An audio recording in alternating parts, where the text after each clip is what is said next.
All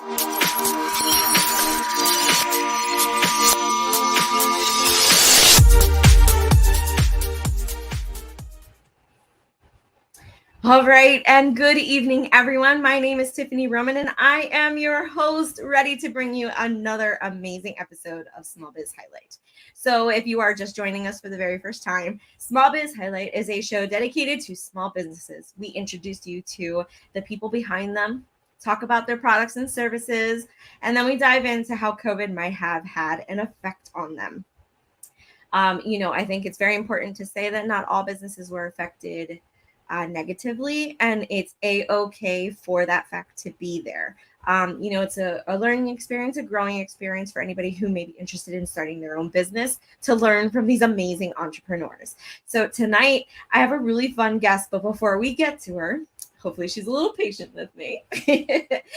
I have to go through my little announcements here. So first off, we are live with StreamYard. If you are joining us on Facebook, hello and welcome. We would love to be able to feature your comments, your questions live on screen while we're here. And to do so, we would also love to see your name and your profile picture so we know who's talking to us, not just what you have to say. It's really simple. You just go to streamyard.com/Facebook, takes care of it in 2 seconds, and we're good to go.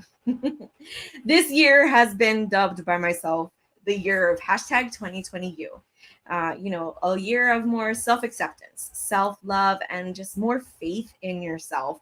This is something I feel like I've been struggling a lot with since, trying to recover from postpartum depression these past few years and whatnot, and just really wanted to dive into that this year, really learn what I like, what I need from the world and from myself in order to, be a better mom, be a better girlfriend, be a better everything in life. So I have been enjoying the journey and have been selfishly using all of you as my accountability partners. Feel free to use me as well. But if not, please feel free to share with your friends, your family, and get it going with them. You would not believe how rewarding this experience could be, just taking 5 minutes a day to really just think about just you. Just those 5 minutes. It's a-okay, moms. I promise. Your kids will survive.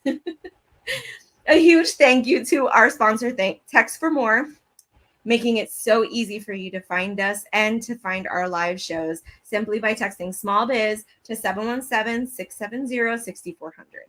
It sends you a link to our digital brochure, if you will, and it outlines all the links directly to the live broadcasts and gives you a little bit more information. So you'll definitely want to check that out because there's definitely more info to come on there. All right. So tonight I have the honor of introducing you to Deborah Johnson. I'm really excited for you to meet her. Give me 1 second and let me make sure this pops up. Yeah. There she is. Here I am. I'm here. Hello, ma'am.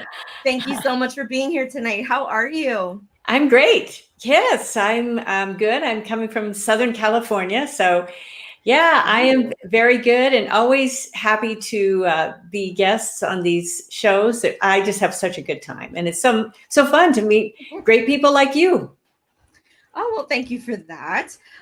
So you're new to the show and whatnot. And I will tell you that the very first thing I start my show off with is the question, who are you? It has to be my most favorite question to ask because it's so interesting to see how one simple question could be answered in so many different ways. So Deborah, help the viewers get to know you a little bit. Who are you? Well, that's a great question because there are so many facets of life and I've had a lot of years living and I'm very fortunate. But who am I? I guess I can go professionally first and then personally. But professionally, I am a speaker and author. I've been a professional musician for over 30 years. I'm a composer, creator, a lot of things, and absolutely love what I do. I never want to quit. And personally, I am the mom. I know you are a mom of 2 boys. I am the mom of 3. And they are now, believe it or not, they are launched. And that is the greatest feeling in the world when you raise kids that are self-sustaining and that contribute to society. And that's what our goal is. And I know you're military, so you just really appreciate that. And you have those boys. So, but that is, I'm a mom and still married to the man. I've been married over for 40 years, believe it or not. Oh, I know. wow. Congratulations. It gets younger every year when we get married because people start guessing my age.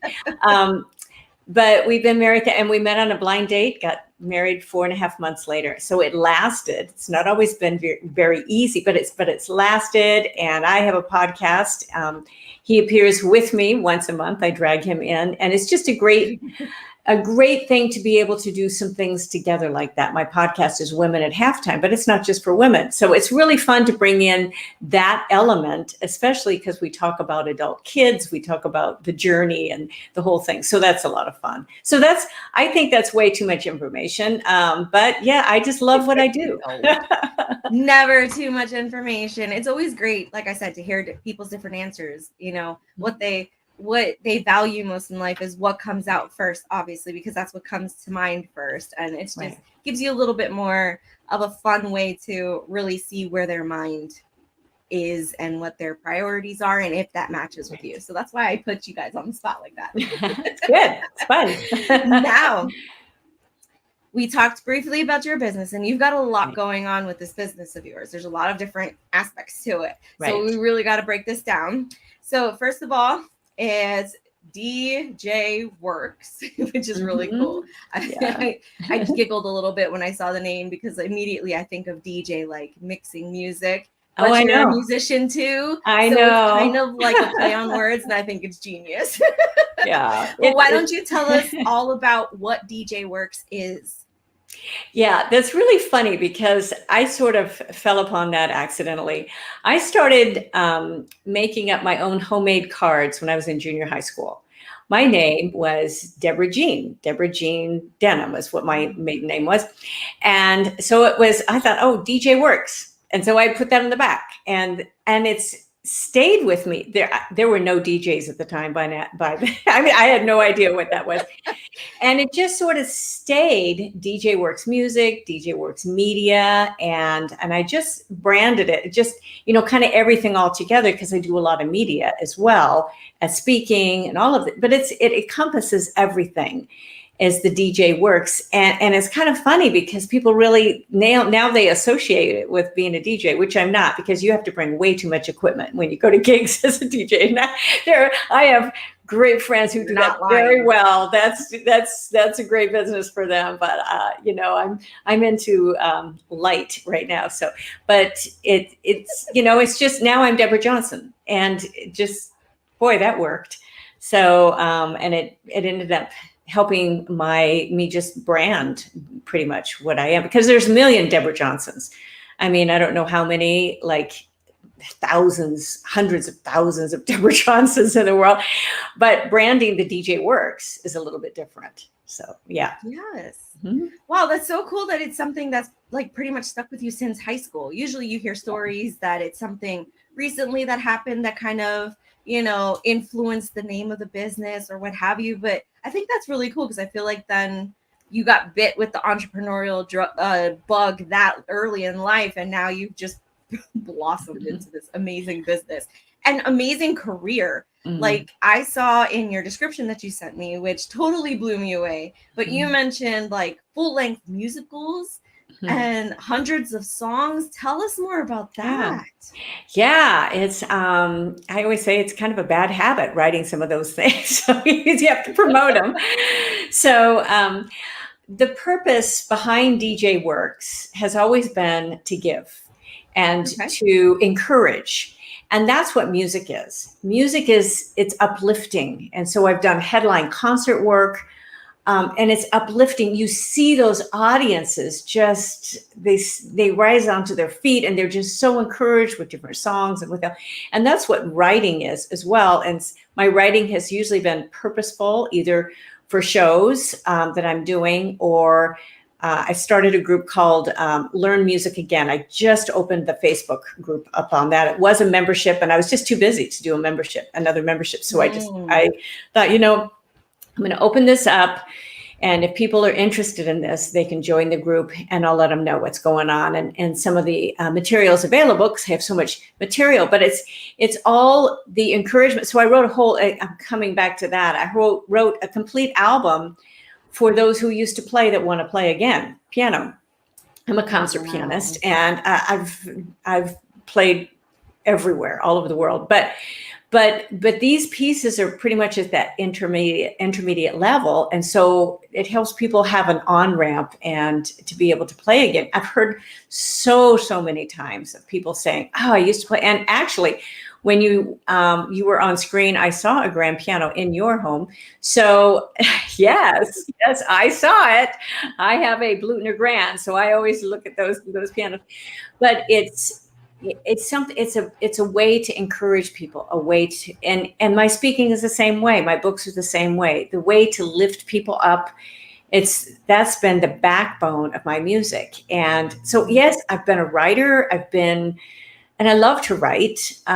When I was finishing graduate work, we did music, and I got a couple things published then when I was, first getting my master's, and we did everything with pen and ink, and my fingers were black because of the calligraphy pen, and you just did everything by hand that way. And because music typewriters were $20,000, I mean, who could afford that? But then, as we progressed, the notation software became available. And so now I've used a program called Finale since the very first, I bought the very, very first version, which had a lot of bugs, but I've had it all the way through these years. And, I do a lot of my own transcription, and I've done it for others for publishing, and it's very tedious work, but it helps you to get your products out there. So again, you can encourage people in their journey. So yes. Yeah, that's it. Wow. I mean, it's just I'm a little jealous. No, I grew up doing musicals like in high school. I always loved singing growing up. It was definitely one of those things that I did to release a lot of frustration. Because let's face it, when we're teenagers, we have a lot of that. But right. It's always been my go-to. Even now it is. And the kids, laugh at me and make all kinds of jokes. But music is so therapeutic, so amazing to have in your life, whether you can sing, whether you can play, whatever. Right. Music always plays some kind of role in somebody's life. Especially when it's a song you recognize, you could listen to it 20 years later, it pops on the radio, and immediately you're taken back to wherever you heard that song the first time. Exactly. It's so powerful what music can do. And I mean, the fact that you've made your career on helping those people out there that, like you said, played, but they miss it and whatnot, giving them that little push into the world of playing again. That's got to be something very just enticing for them, that they just can't deny it. They got to go for it. Yeah, well, you'd think they would, but a lot of people are afraid to take the first step. And I'm putting out a group of articles. I'll start releasing them in July on getting out of the roundabout. Because people, especially after COVID, when you mentioned COVID, but not just COVID, if you're at mid-career, if you're at the halftime of life. Now, the internet defines the halftime of life. This is scary at age 40. It comes really fast. Yeah, that's the definition of halftime of life. I think it's between 40 and 50 is kind of that halftime. And, yes, we've got longevity on our side now, but really, people get to a stage of their lives, they think, what's next? But they're afraid to move. And I've seen this in music. I see this professionally. It's why I've put out books now. It's why I've been speaking as a keynote speaker. I do a lot of virtual events as well. But it's how you need to help people, again, giving them a ramp to be able to get out. People understand that roundabout. They want to get to their hero mountain. Okay, that's a keynote that I have is the hero inside. And I wrote the song, The Hero Inside. So, but how do you even get to that mountain to climb it? And some people are they're spinning in that roundabout, round and round. And so I'm going through all of the very important, very practical principles of, defining your position, getting the perspective you need, and then a strong purpose to be able to push you out to even really move further. So people need those practical steps that are small steps that they can do to feel like they're at least moving. But people have a hard time starting, to be honest. They just do, Tiffany. They just... Self-doubt is a really debilitating thing. I think, in that kind of realm where you're encouraging people to get back into playing music again, or just loving music again. Because I know the facts of life, like the daily routines and all that, could really get in the way of you, really taking time to just enjoy what you love. And music was just always something that could easily be just put in the back burner. But for someone who's lived like that and now they want to, take that chance, it could be a little scary, just because it's especially because with the way music is nowadays, so easily available, you find it anywhere. I mean, I remember as a kid having to wait till my favorite song came on TV so I could hear it, or on the radio so I could record it on a cassette tape. You know what I mean? Things have changed so drastically. Yeah, they really have. And it really applies to a lot of areas of your life, and not just music. So, but it crosses over in a lot of different areas of the fear. People are afraid to, to step out and to actually start. So, and there are people that just need somebody to hold their hand through it. I'm usually not that sort of, I don't do a lot of private coaching, but you need to have some different perspective, and absolutely, but you have to be able to start and to be able to at least say, okay, that sort of the mindset to be able to do that. Yeah. Wow. So we briefly talked about COVID a little bit. I really would love to know, you have, your books, you have the writing career that you have with songs and musicals and whatnot. How did the COVID shutdowns affect your business? It was interesting because I've been an entrepreneur and I've had a home office for so long. It wasn't like, even though I've taught at a university, I've done all of that as well, but I've still been an independent contractor. This is what my life has been. And when I've taught individually, it's been in my home, so I've been able to, work around raising kids and doing the whole thing. And then if I had to fly out, then it was different. I wasn't going to an hospice. So that, in that respect, I was around. I think some of the challenges is I wanted to up my game, because I knew that it was a good opportunity for me to, even though I've spent a lot of time with technology, it can be definitely challenging. I have, a little bit of a music studio that I've done a lot of my pre-production work, and I've worked with other studios outside of that, but I've done a lot of the pre-production here. So, but I've been stuck many times before, but I've always figured out a solution. But I wanted to up my game in lighting and in video production. And I've done a lot of video work. And so being able to do that and working with, like a switcher and some of those different things, I tell you, there have been some really, really good challenges in those areas. And to where you feel like, oh my gosh, I'm just, it's like another hour went by and I'm just so frustrated, and you have to put it away, kind of get back to it. And I feel like I keep stepping up in different areas and being able to do a better job. I've added actually that full video element now for quite a while onto my podcast. That's so great. Yeah, I just wanted to be able to do, a lot of that, because there's so many different avenues where you can reach different people. And so my whole thing is, I want to be able to have that influence and for people to be, my products to be accessible. So yes, in that area, there's always these little technical challenges that I'm usually dealing with something.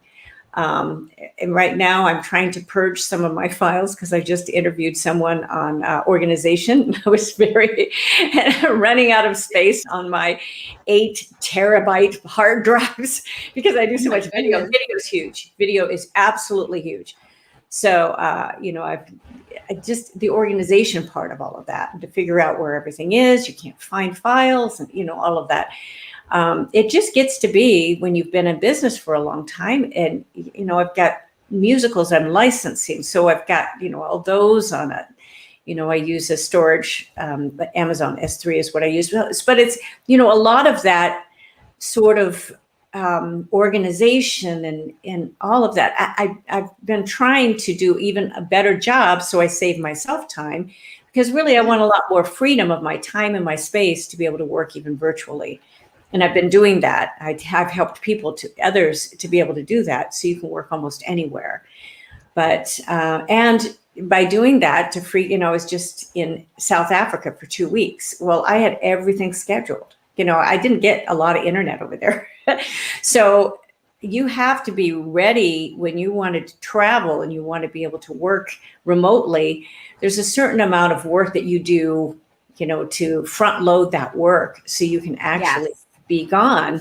And so every time I'm doing even mini trips, out of town, that's in that planning. So I even upped that even more during COVID, because we really didn't quit our whole lives. We knew we were healthy and we did all the normal things. I kept taking my walks, just, all of that sort of stuff. I didn't, I've known people that are just the first time they're getting out of their house. I mean, this is very sad to me that they're afraid. They're just afraid. But it's really like COVID was a microcosm of how people live life with the fear. They're afraid. They don't know what to believe. Right. Of course, our media has not been helpful because it's just, you don't know what to believe. I talk to people on both sides and they don't know what to believe anymore. It's like, where are the sources? When you go through graduate work, you've been to the archives, you find the sources, okay? You find all of that stuff. And then you hear everything, and everything's conflicting. And so it's very difficult. People are confused and they're fearful. So I hope to be able to help people getting out of those roundabouts. But for me, I've had roundabouts in my life, and that's why I can speak about it. I know what it is to feel stuck. And that's so important for you to take the things that you've learned, live through, and share it with the world, because you never know who out there may be watching that could say, wow, I'm going through the same thing. There's so many people out there that I feel like the main purpose of the main cause of the fear is that they feel like they're all alone in their struggle. And I'm telling you guys, you're not. You're never alone. There is always going to be someone out there struggling right along with you, and probably being just as silent about it as you are, because they don't know where to go. As long as we start opening up and sharing our stories, then the more healing that can happen for so many people. Exactly. That's wonderful. Right.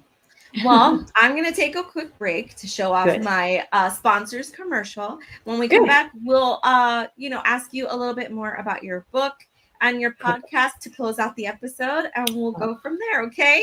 I'll be right back, guys. Okay. Are you tired of missed business opportunities because you don't have the marketing tools that big companies do? Do you want to generate more sales with less effort or technical knowledge? Text for More is a digital marketing solution that is both your digital brochure and web presence that connects you directly to your customers. Best of all, Text for More is proven to deliver results. In fact, some of our clients have seen their monthly revenue increase by as much as 5 times in the first couple of months. To get started today, text the keyword MORE to 317-342-8114 and see how we can assist you. Text for More. Next generation brochures for the digital age.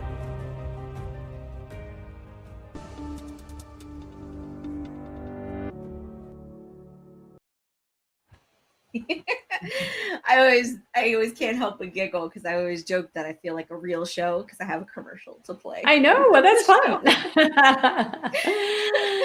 So we talked briefly about your book. You kind of like hinted at it a couple times and whatnot. Your book is actually called The Summit: Journey to Hero Mountain, and it's actually your 5th book. So that's exciting. Congratulations. Yes, What is The Summit all about? Well, the summit is an allegory. I just happen to have a little copy right here, but it's but it's an allegory, and it's probably an allegory is a story within a story, and it's the closest to the book of a musical that I've written. It's because there's characters in it and there's stories, and what it is, I wanted to write something totally different. The book I wrote before that was Women at Halftime, and it goes through the steps of Hero Mountain, how to get to Hero Mountain. And it goes through little guides in here and everything's in there. It's a great little book. But I wanted to write a story that people could actually get involved in the actual journey of. And so it starts with the main character, our protagonist. Her name is Mallory, which means ill-fated.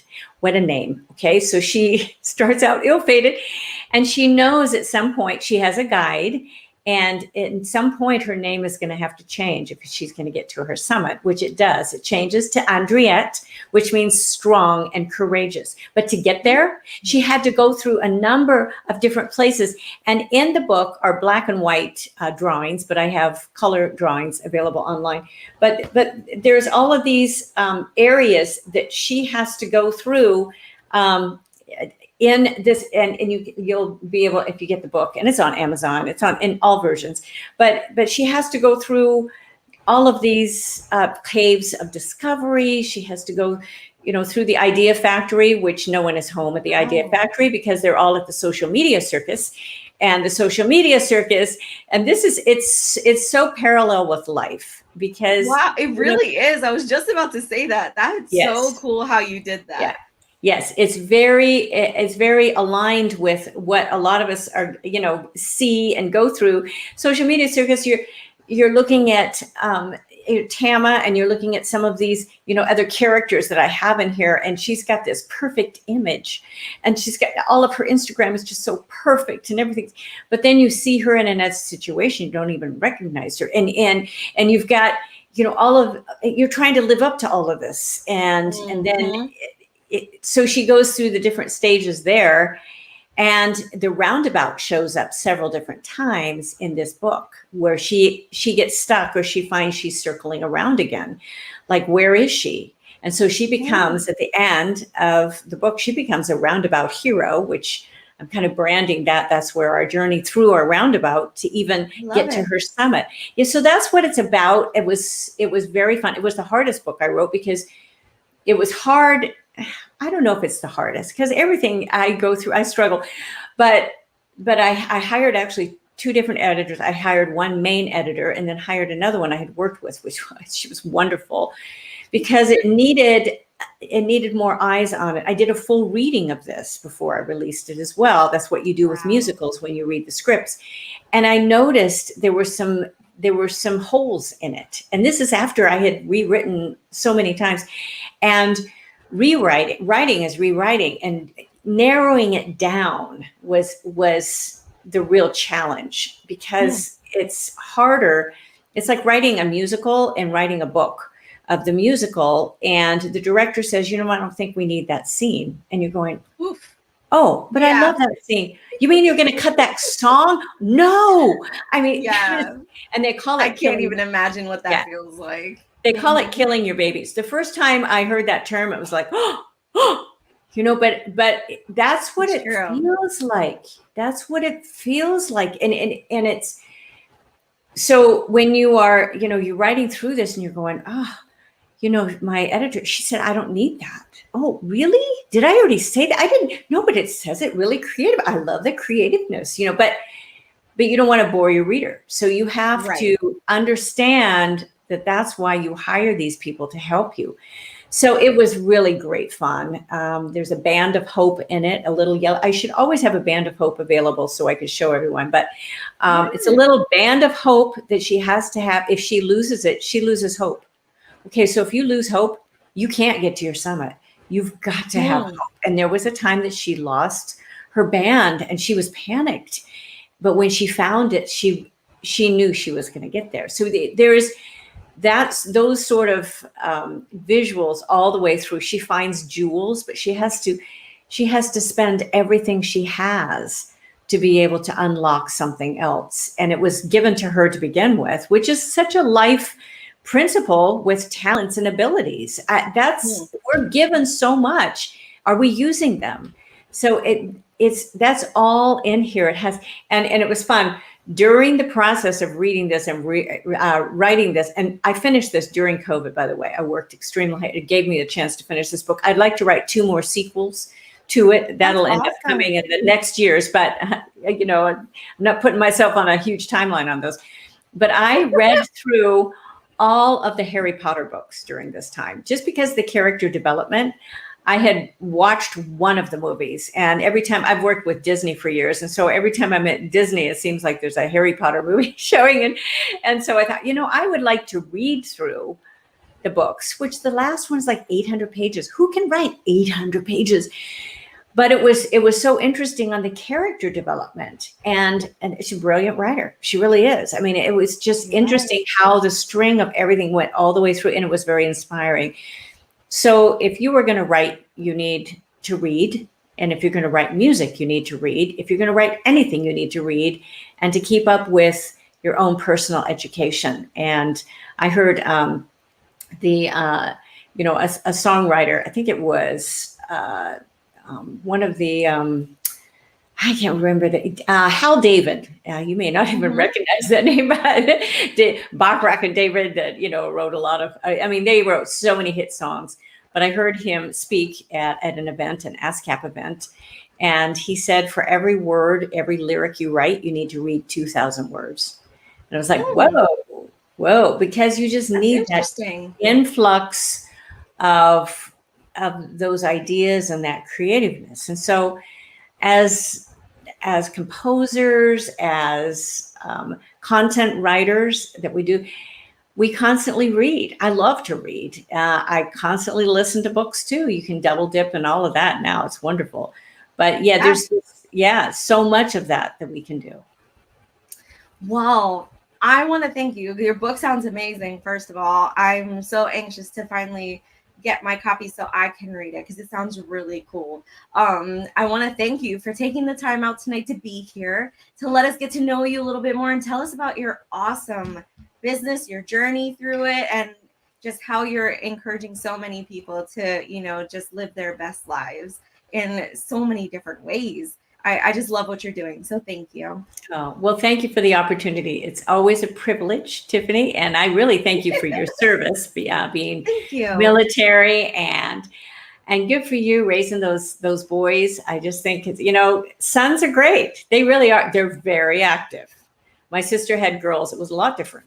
So one of my sisters, so it's a lot different, but I loved it. And it's just, there's just something about that, moms and sons. It's a wonderful, wonderful gift. Yeah, it is. And speaking of military, I have to get off here, ladies and gentlemen, because I have a briefing to go to with my unit before I get yelled at. Yes. But thank you again for being here. Thank you, all of you who stopped by to check us out on this episode. The description of the video and the podcast will be available, of course, and will include the contact information for Deborah. Please contact her if you're interested in learning more about her and learning how to get in touch with her books, because I'm telling you, it sounds like a game changer. And with that, I will leave you all with your friendly reminder to put your communities first. We do that by shopping small and supporting local businesses. Have a good night, everyone, and I will see you next week. Okay.